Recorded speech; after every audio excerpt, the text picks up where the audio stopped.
Bonjour à tous et à toutes, bienvenue sur Free Matin. Le chef d'arrondissement de Godomé a été révoqué hier par son ministre de tutelle Barnabé Dassigli.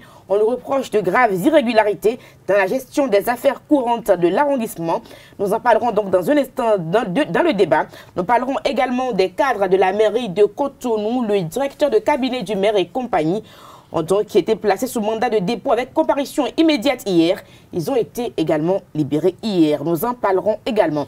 La une des journaux sera présentée par Kader Achirou. Bonjour. Bonjour à vous Nadia Duan, bonjour à vos chers amis internautes. À la une des quotidiens ce matin, nous avons 16 faux diplômes qui ont été détectés au niveau de l'armée béninoise. Nous avons également à la une des quotidiens, nous avons cette suspension du chef d'arrondissement de Godomé à la personne de Germain Kadiadodo. Et pour finir, en troisième lieu, nous avons cette nébuleuse à la mairie de Cotonou où 3 des cadres ont été écoutés et relaxés hier. Nous parlerons également donc sport, Coupe du Monde 2018, les derniers matchs de la phase de groupe. Le Nigeria a perdu hier le match qu'il ne fallait pas perdre, a écrit le reporter sportif, alors que l'Argentine a gagné le match qu'il fallait gagner. Nous en discuterons donc dans la page des sports. Le bulletin matinal d'information sera signé Carles Kitome. Bonjour. Bonjour Nadège.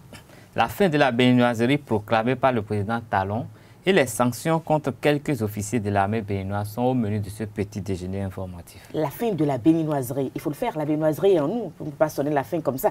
On en parlera donc dans le bulletin d'information dans un instant. L'horoscope du jour, quelques autres nouvelles pour meubler cette émission. Bonjour à tous, bienvenue. Voici la une des journaux.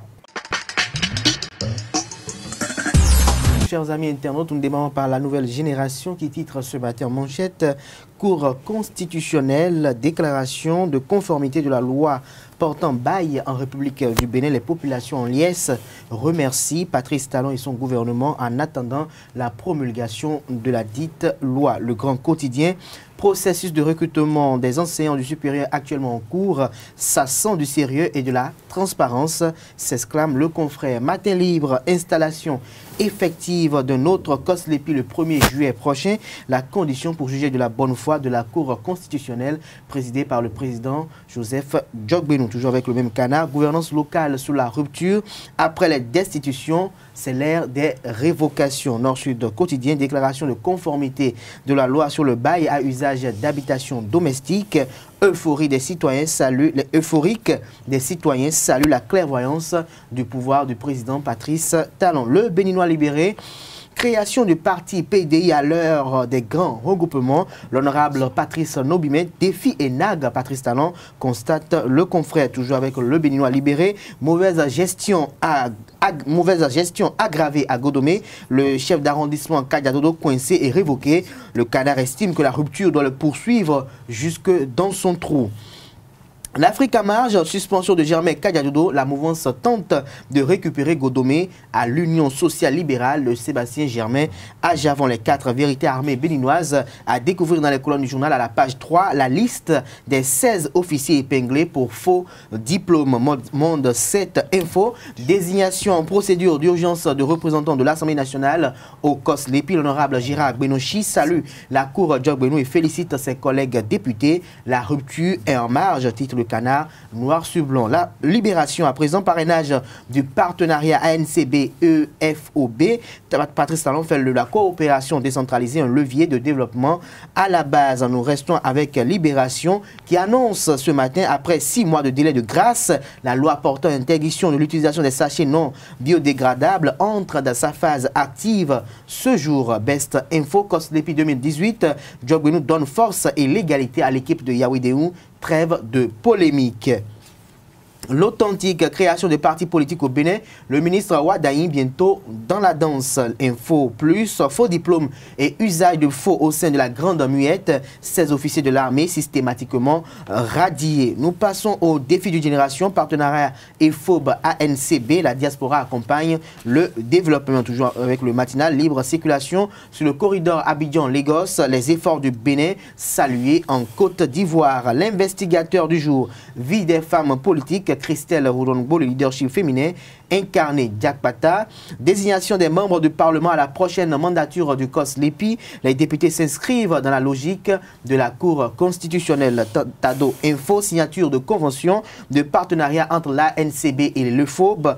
Une nouvelle ère s'annonce pour la décentralisation au Bénin sous l'égide du président Patrice Talon. Le potentiel forces armées béninoises, 16 faussaires détectés dans les rangs des élèves officiers, nom et prénom des agents épinglés à la page 2 de la parution du Jour du Canard. Pour des irrégularités notées dans sa gestion, le chef d'arrondissement de Godomé, Germain Kadiadodo, suspendu, nous apprend le potentiel. La dépêche, institutions et réformes électorales, Richard Boni-Ouourou persiste et signe pourquoi la Sénat est née d'une fausse évidence. Nous restons avec la dépêche, programme de vérification des importations PVI. Le PVI relègue les douaniers en agents auxiliaires, constate le confrère. La priorité, coopération nord-sud pour le développement du Bénin par la base. Talon parraine le mariage à NCB EFOB. Les pharaons, corridor Abidjan-Lagos, les avancées notables du Bénin saluées à Abidjan. Et nous descendons un peu. Équipe nationale du football, Michel Dessueur prend à nouveau les rênes de la sélection béninoise. Nous passons au quotidien La Nation. La Nation, Assemblée nationale, l'examen du code pastoral entamé, signature d'accord du siège au MAEC. Le gouvernement renouvelle sa confiance à l'ONG Arcade. Nous passons au quotidien Le Confrère de la matinée pour finir ce matin. Communication autour des différentes campagnes cotonnières sous le régime du président Patrice Talon. Les dessous des exploits médiatiques vantés sont à découvrir dans les colonnes du journal, plus précisément à la page 3. Nous passons au bulletin matinal d'information pour faire le tour de l'actualité d'ici et d'ailleurs. Chers amis internautes, bonjour. Le chef de l'État, le président Patrice Talon, a appelé ce mardi 26 juin les Béninois et les Béninoises à l'abolition du mot béninoiserie. C'était à l'occasion de la cérémonie de signature de la convention de partenariat entre l'Association des élus français d'origine béninoise et l'Association nationale des communes du Bénin.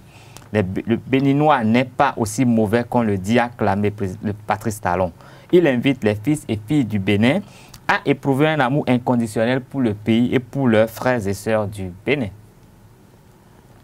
Plusieurs officiers de l'armée béninoise admis illégalement dans les écoles militaires au titre des années 2016 et 2017 ont été extirpés des cours de formation initiale pour usage de faux. La décision a été prise par le chef de l'état-major général des armées, Laurent Amoussou, par la note de service numéro 1802044 E7G du PA B3RCM-SA du 25 juin 2018. Le fromage local est un aliment à base de lait riche en protéines. Souvent concocté par les peuls et les éleveurs, il est disponible dans plusieurs régions du Bénin. Apprécié par les populations pour son apport en protéines, il agrémente plusieurs mets béninois. Sa production, sa conservation et ses sources d'approvisionnement nous sont dévoilées dans ce reportage signé Yannick Adoko, Martial Humbadi. Le fromage à base de lait de vache, communément appelé wagashi au Bénin, est un produit très aimé par les consommateurs béninois. Pour satisfaire la clientèle, les vendeurs du grand marché d'Antokpa s'approvisionnent dans diverses régions du pays. Le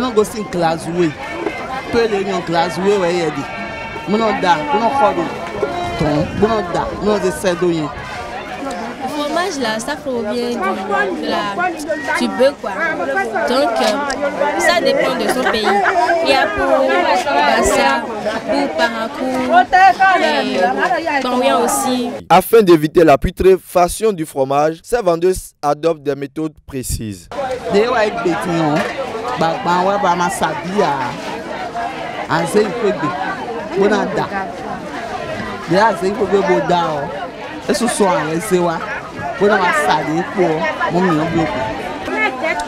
Si ça nous reste, des fois on prépare, des fois on prend de l'eau chaude, on fait ça sur ça.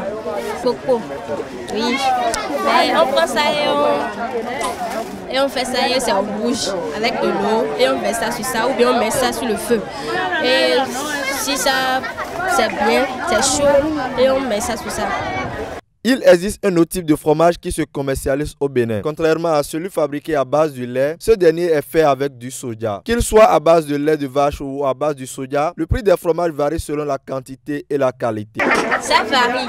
Et des fois, l'unité là, c'est 200, 300, 500. Des fois, il y a pour 300, pour 400. Et des fois, il y a pour les grands 1000 francs, 300, 3000. Ça varie quand même. 500. Dès que 500 de ton. Vous êtes de Midélé.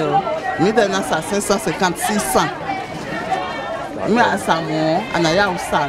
À mon nom, à tout quoi dire, si ça non, le fromage au calaïo, on a gagné. Les fidèles consommateurs n'ont aucun mal à les distinguer et à choisir en fonction de leurs préférences. Nous, c'est à quand on a une différence de mais et non, oui, l'idée non, c'est tout le monde, on lève un wawa. Et non, oui, à comment on donne la couleur près des deux. Un photo de bail, il y a des blocs de mer d'agua au calaïo. Et il bosse à l'eau et non plus d'agua. Il faut.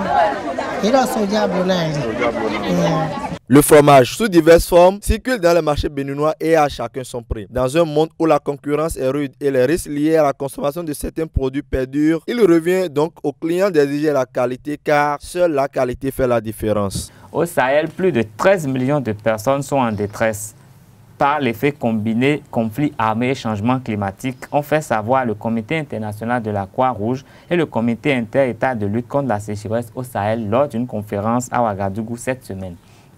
Les populations rurales, les pasteurs et les agriculteurs sont ceux qui sont le plus touchés par la situation. Ils n'ont plus accès ni aux terres ni au pâturage, a indiqué le délégué régional du Comité international de la Croix-Rouge aux appuis humanitaires au Sahel et au Maghreb, Mokhtar Aoufa. Dans la Corne de l'Afrique, pour finir, une délégation érythréenne est arrivée à Addis Abeba, en Éthiopie, pour tenir des pourparlers de paix visant à mettre fin au long conflit entre les deux pays de la Corne de l'Afrique. La délégation a été accueillie par le Premier ministre érythréen Abiy Ahmed pour une rencontre historique dont les retombées seront bénéfiques pour les deux pays et pour la réduction du flux de personnes en détresse en Afrique. Ce sera tout pour ce bulletin d'information. Merci de rester fidèle à Réserve TV. Merci à vous, Carles Kitome. Nous passons au débat sur Frimatin. Le débat sur Frimatin, nous parlons donc du chef d'arrondissement de Godomé qui a été révoqué hier. La nouvelle est tombée hier un tout petit peu tard quand même. Il lui est reproché de graves irrégularités dans la gestion des affaires courantes de l'arrondissement Kader Achirou. Il a été révoqué par le ministre Barnabé Dassigli, ministre de la décentralisation. Une révocation qui fait suite à un rapport déposé sur la table du ministre de tutelle par le préfet. Vous êtes dans le secret des dieux. Vous êtes dans les secrets. Il faut savoir que c'est suite à un rapport que Jean-Claude Kodia aurait déposé. C'est une certitude. Ah, parce qu'un journaliste ne parle pas sans preuve. Ah oui, j'ai des preuves. Vous avez des preuves de ce que vous dites, c'est déjà ça. J'affirme. Et donc, à la suite, dans le rapport qui a été effectué par le préfet... Pas certainement déposé, mais déposé. Voilà. À la suite d'un rapport, pas certainement déposé, mais déposé. D'un rapport déposé, voilà. Vous savez que le procureur maintenant suit tout de très près. Il n'y a pas de souci. Que vous pourriez être interpellé à tout moment. Et donc, dans le rapport déposé par le préfet de l'Atlantique, Jean-Claude Kodia, et ce rapport relate quand même un certain nombre de faits assez graves en ce qui concerne la gestion du chef d'arrondissement de Godomé. Et donc, dans la mesure du possible, dans une logique de pouvoir prôner une gouvernance transparente, il était quand même évident de voir le ministre de tutelle procéder sans état d'âme à une révocation de l'intéressé. C'est vrai que tout de suite déjà, cette révocation a pris une allure et une interprétation politique. Déjà, voilà une des quotidiens qui pensent peut-être qu'on en veut peut-être du terrain à l'Union sociale libérale. Je pense que même si c'est ça bénéficie aussi à la mouvance présidentielle en ce qui concerne peut-être l'acquisition de l'arrondissement de Godomé dans la mouvance présidentielle, je pense qu'il fallait déjà dès le départ vérifier un peu les enjeux, voir un peu comment sa gestion était, avant peut-être de se lancer peut-être dans la gueule du loup, parce que quand on est en politique, tous les coups sont permis, même ceux qui sont même les plus sordides.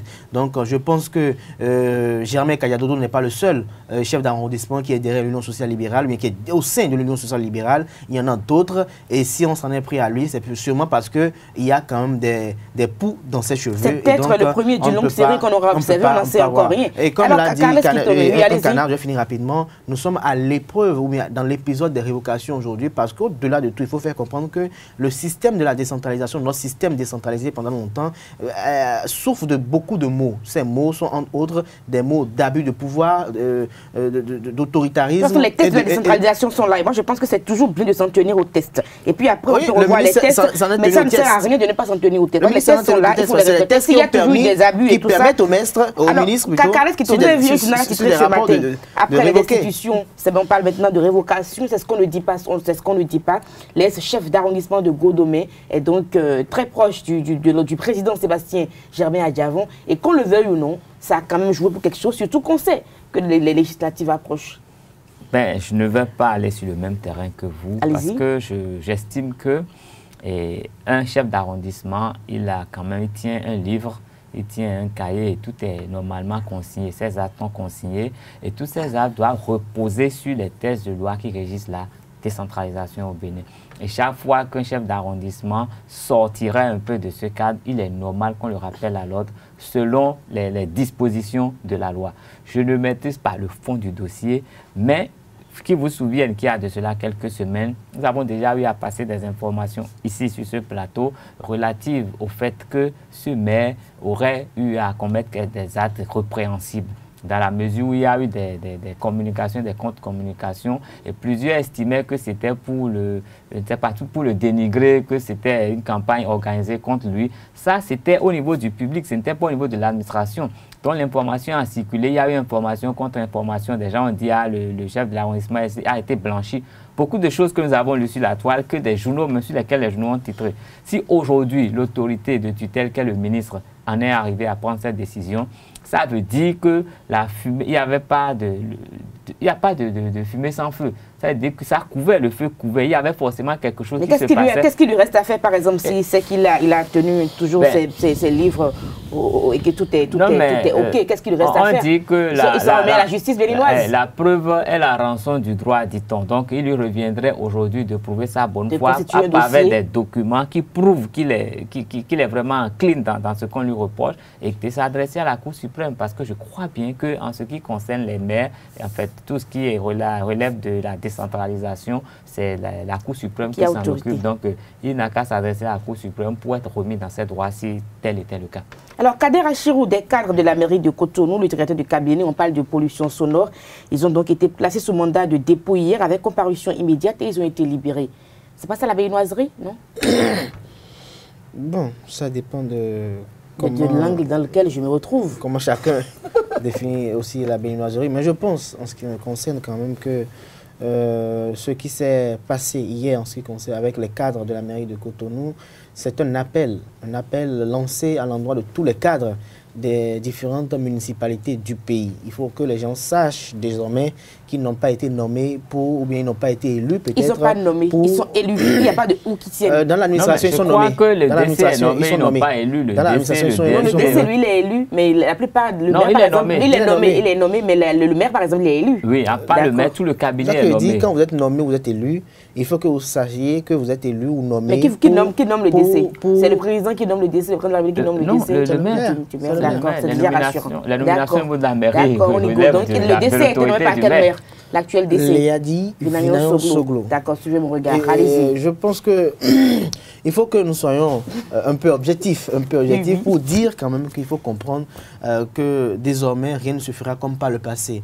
Vous avez vu depuis la semaine passée, moi j'avais déjà eu l'information comme quoi certains cadres de la mairie seraient inquiétés en ce qui concerne le caractère insalubre parce que je m'apprêtais quand même à effectuer un dossier sur la question. Et automatiquement, pour ceux qui habitent un peu dans les environs de la mairie de Cotonou, vous allez voir qu'il y a eu des agents qui ont été dépêchés de part et d'autre pour nettoyer un peu les environs de la mairie en passant par l'office du baccalauréat et autres. Donc je pense que c'est la mesure du possible et je pense qu'il ne faut pas forcément des actes de récrimination, mais des actes pour restaurer l'état de droit avant que les autorités puissent quand même prendre leurs responsabilités. Et au-delà de cela, il y a également le maire de Sakété qui est suspendu pendant 2 ans par l'autorité de régulation régulation des marchés publics. Je pense que toutes ces actions travaillent de façon synergétique à amener les élus à comprendre que ce n'est pas parce qu'on est élu et qu'on est dépendant du pouvoir de l'État central, parce que le législateur qui a tout fait dans les tests a prévu que dès qu'il y a des égarements au niveau des élus, il faut qu'il y ait une autorité qui puisse les rappeler à l'ordre et les faire comprendre que c'est pas ça, tu n'es pas Dieu, tu n'es pas tout puissant, et ça doit être fait. L'ANCB sert finalement à quoi? Parce que la NCB est quand même là, il peut quand même discuter avec les maires, c'est quand même l'association où il y a tous les maires dedans. Pourquoi la NCB ne peut pas discuter avec les maires et les emmener à se ranger un tout petit peu? Ben, la NCB n'a pas autorité pour discuter de ce genre de trucs avec les maires. C'est une association des communes du Bénin. C'est une association qui, les maires se retrouvent, c'est un cadre de concertation, non, c'est un cadre de concertation, d'échange d'expérience et de partenariat avec les maires. Et dans ce cadre-là, on peut se dire la vérité. On peut se dire la vérité. Parler franchement, se dire c'est toujours mieux d'aller dans ce sens-là. Mais la NCB ne peut pas disposer, par exemple, des documents pour faire un contrôle de gestion ou pour voir comment ça se passe. Mais puis, quand on parle d'une vague de destitution, il se pourrait que cela se confirme dans la mesure où, faites un peu le tour. Moi, je connais spécialement une mairie aujourd'hui où les gens ont déclaré que les caisses sont vides depuis le début de l'année. Nous sommes au 6e mois, il n'y a plus rien dans cette mairie, plus rien du tout. Et quand on sait que le maire qui est en place est un ancien député et est proche d'une certaine famille politique, je suis sûr que le jour qu'il y aura problème, on dira que c'est encore de la politique, que c'est la mouvance qui peut récupérer les gens. Mais les populations sont unanimes que ce maire, il gère mal la commune, que ce maire a dilapidé tous les fonds depuis l'année passée. Donc, depuis octobre, il n'y a plus d'activité dans cette commune. Tout est parti. Et faites un peu le tour. C'est le cas de plusieurs maires. Surtout que nous sommes à l'approche des législatives et qu'il y a des maires qui voudraient se positionner. Les problèmes sont... On ne peut pas les dénombrer. Et à cette allure, quand la justice va décider de se saisir de cette... Mais moi, je pense qu'il faudrait mieux avoir, parce que je crois que la décentralisation, on était déjà en phase expérimentale. Je pense qu'il faut maintenant s'asseoir pour parler des tests de la décentralisation. Il y a les tests, est-ce que nous sommes prêts pour la décentralisation? Et si nous sommes prêts, faisons le débat. Essayons donc de discuter avec qui nous avons en face et évoluons. Parce que ce n'est pas très bien que l'État central interfère tout le temps dans les affaires de la loi. C'est prévu, mais en dernier ressort. En dernier ressort, je pense que c'est prévu dans la loi en dernier ressort.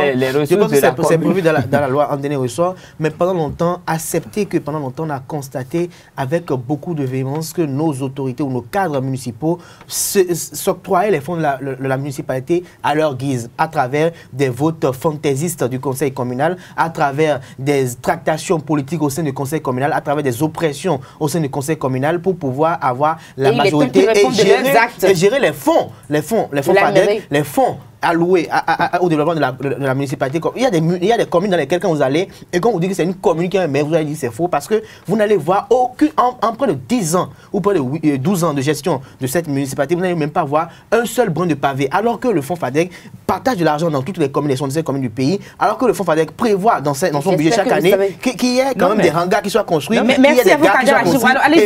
Allez-y. Et l'argent est pris par la même personne pour être dilapidé. Allez voir le cas du maire de Sakété. Merci à vous, Kader Achirou. Alors, allez-y, on va conclure le débat.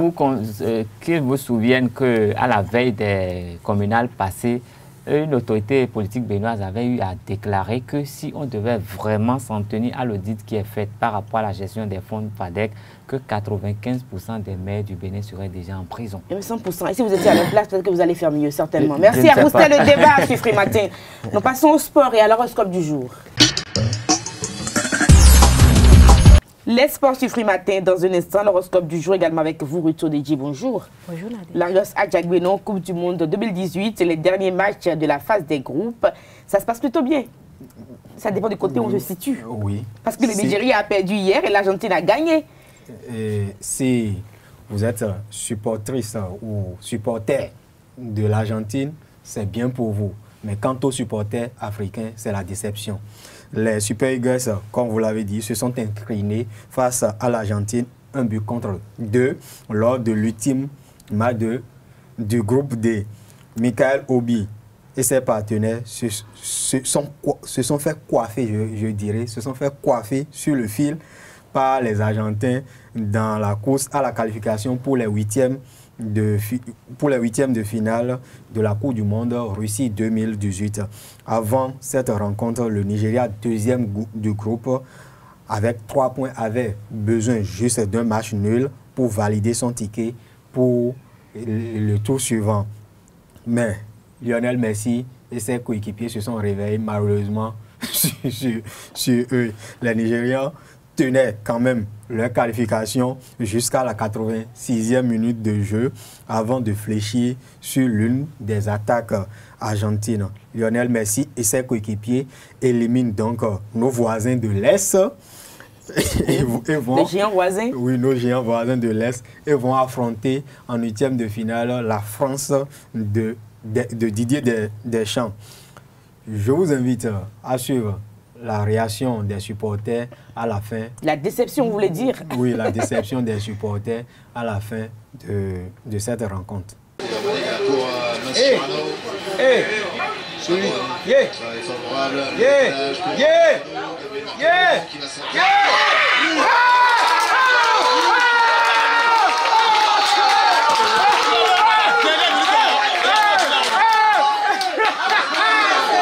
Et au début, tout allait bien, mais vers la fin, on a constaté qu'il y avait de la fatigue qui pesait un peu sur les joueurs nigérians, vu l'effort qu'ils ont fourni au départ. Dans leur course, ils sont un peu plus violents. Et ce qui a aussi manqué, il y a aussi la précision de passe. Ils n'ont pas la possession de la balle, mais lorsqu'ils ont de la balle aussi, pour se donner de la passe, il manque de la précision. La précision a manqué, sinon ils se sont battus tel qu'il fallait, ils se sont donnés à fond, mais il y a la fatigue et le manque de précision, autant pour moi, dans ce qu'ils faisaient. Alors, si un peu, mais quand mais tout le Nigeria n'a pas ballon à niveau parce que l'équipe d'Aho est peu ballon mais il était bon quand même, il était bon. Oui, peu au moins mais le coup on met le coup bien ouais. Sinon, mais si là bon défense milieu donc bas début mais qu'elle comprend il est bon. Mais si là quand buteur voilà c'est bizarre les mains. Ce n'est pas une élimination logique parce que la probabilité n'était pas aussi forte que l'Argentine gagne le Nigeria. C'est pourquoi ce n'est pas une élimination logique.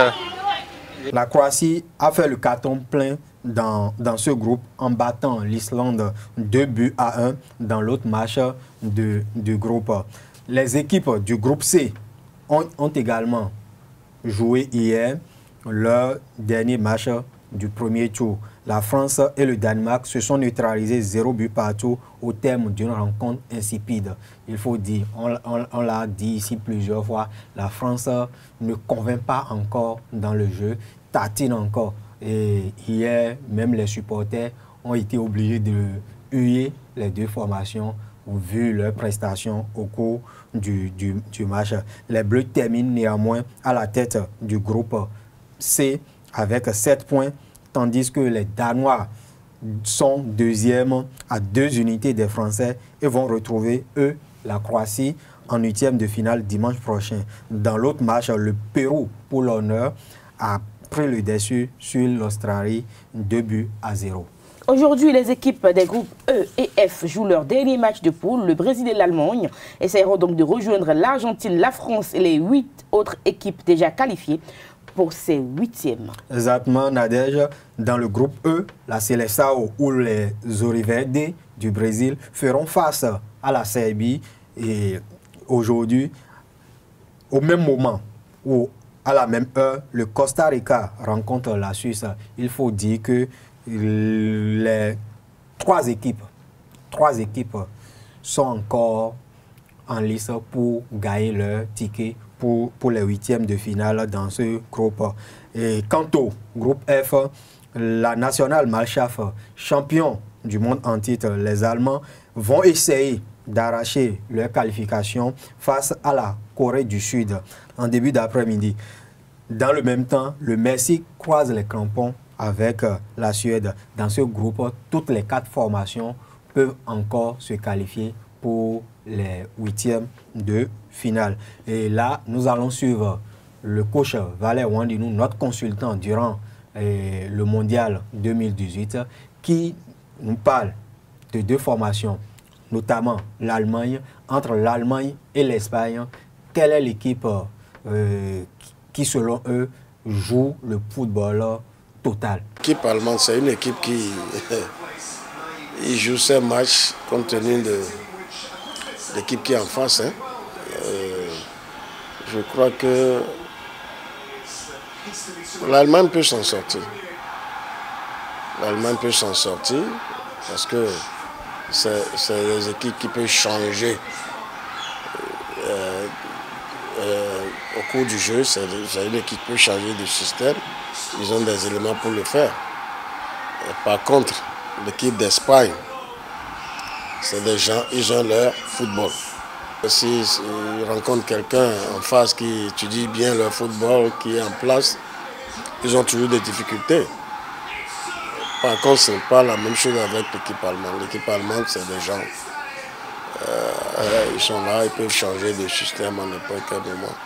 Mais c'est les rares des fois que tu vois l'équipe, l'Espagne, ils ont leur jeu que tout le monde connaît.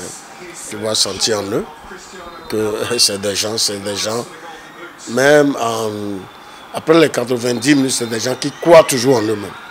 C'est des gens qui ne se décroient jamais. C'est des gens qui sont déterminés.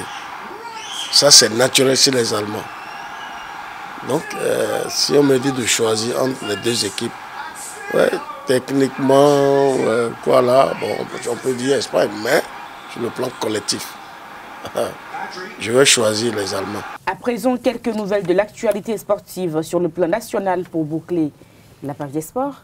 Oui, en badminton, la deuxième édition des internationaux du Bénin démarre demain jeudi 28 juin 2018 au Palais des Sports du Stade Général Mathieu Kérékou de Cotonou. Une cinquantaine de badistes venus de 11 pays sont attendus à cette compétition. Maxime Morel, le numéro 1 belge, sera de la partie, ont indiqué les organisateurs. La compétition va prendre fin le dimanche 1er juillet 2018. En tennis, l'équipe nationale du Bénin a échoué pour la 6e fois consécutive aux portes du groupe 2 de la Coupe Davis. C'est en quelque sorte le mondial des nations au niveau du tennis.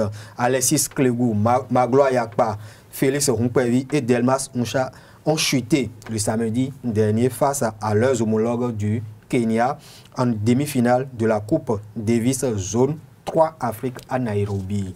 Et pour finir, une vingtaine de maîtres de taekwondo ont préparé du 22 au 24 juin dernier au premier stage préparatoire aux examens de 4e, 5e et 6e dan au centre de promotion de l'artisanat CPA de Cotonou. Le stade a été dirigé par le grand maître Pierre Ogoudjobi, assisté du directeur technique national à la Fédération béninoise de taekwondo, le maître Raymond Ojo.